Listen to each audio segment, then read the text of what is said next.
And welcome back to WDEF News 12 this morning. It's Friday. It's time for How Does Your Garden Grow? And if you got a question concerning your garden or your lawn, feel free to give us a call. Tim Holcomb joining us from the Holcomb Garden Center.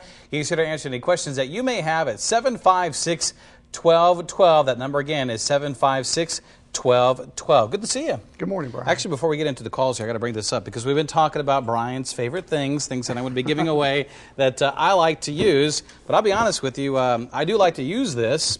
My neighbor Jared lets me borrow it all the time, but here is actually a chance to win one for Brian's favorite things. What is this? It's an electric leaf blower, and not just leaf. Every time you mow the lawn, you can go out and blow off the driveway, the patio. It just makes everything look clean and neat and finished. But it's great for the garage and just easy cleanup year-round. The days of sweeping out the garage are in the past. Use one of these. It's much easier. So, yes, I'm actually jealous of this because I have been wanting to purchase one of these, but when you have nice neighbors like I do and we all borrow each other's things, yeah. Okay. Well, this is one of the things that we'll be giving away just before Father's Day. Of course, we'll have more about Brian's favorite things coming up in just a few minutes. All right, you ready to get to work? I'm ready. All right, let's get right into our first caller. It's Sherry. Good morning to you, Sherry. Good morning, guys. Hi. Good morning. I was wanting to find out, I'm not sure what they call the plant. It looks like a big blue snowball. Is it normal for when there's several blooms on those, they'll just kind of start withering away and all? Do they just fall off, or should I clip them back, or what is it? And do they take a lot of sun and water, or what? Okay. Sounds like what you're describing is a hydrangea, and they can be blue or they can be pink, depending on how you want to change the soil. It is not normal for them to wither. It sounds like it is in too much sun. They prefer morning sun or shade. You can grow them in full sun if you give them plenty of water, and it will take a lot of water to keep them happy in full sun. But if you got a shady spot, move it there long term, and it'll be much happier. Larry is our next phone caller. Good morning to you, Larry. Yes. I was wondering about putting Epsom salts around your tomato vines. Do you know about that?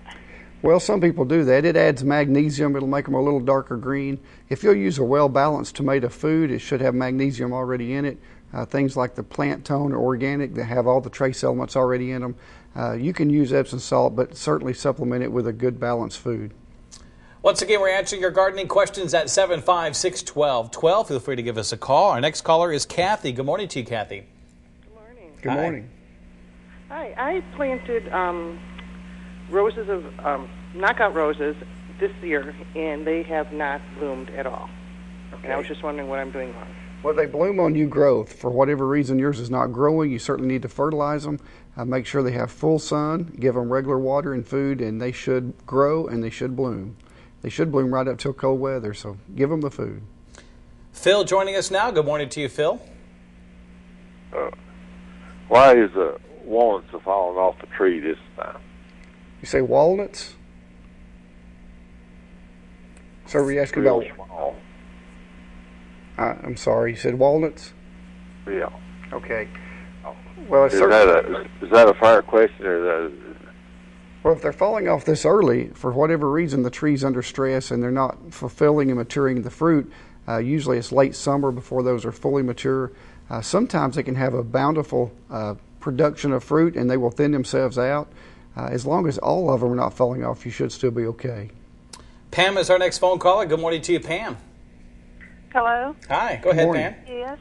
I want to know, on the mandevilla flower, Yes, ma'am. is there a way to get them through the winter? Well, there is. You need to take them indoors. They will not survive outside. You can bring them into a really sunny area, a sunny window, and give them plenty of food and water. They won't take near as much water indoors as they do outdoors, but just don't let them dry out completely. You can trim it back to a manageable size because by the end of summer it will probably be quite large. But just keep it alive through the winter and put it back out next spring. Lloyd is joining us now. Good morning to you, Lloyd. Yes, sir. My question is, I have a grapevine, and it's probably about 6 years old. It actually puts out small grapes, but the problem has been it's been getting like rust spots on all the grapes, and they fall off before they get fully mature, and I don't know what it is they need or what I need to do to try to get them to produce like they should. Well, you need to spray it with a fruit tree spray, which takes care of insects and diseases. You're getting some type of disease, possibly a black rot on those grapes. You can also use just Captan or Bordeaux mix, but you're going to have to spray it to take care of that problem. And Jay joining us now. Good morning to you, Jay. Yes, I have some knockout roses. Yes, sir. It's done real good last year. They bloomed all summer. This year they bloomed when they first come out real good. Was real pretty. And since then they've got very few buds on them. Okay. Well, there again, they bloom on the new growth. Feed them real well. What happened to a lot of them that came out in full bloom, we started getting the heavy rains, and it sort of just stopped those blooms. If you have kind of dead or semi-dead blooms on them, cut those off, fertilize it well. In 3 to 4 weeks, you'll have a whole new expanse of blooms. All right, some great questions coming in this morning, but unfortunately we are running out of time. We're going to put the information on your screen. You're more than welcome to stop by either location at Holcomb Garden Center. One is at 5513 Highway 153 in Hickson. The other one is at 2705 Battlefield Parkway in Fort Oglethorpe. There's the phone numbers on your screen, or you can just go to the website, holcombgc.com. And, of course, do not forget to sign up for the newsletter. We appreciate you stopping by and helping us out. Thank you very much. After a short break, we can tell you how you can win one of these. Next.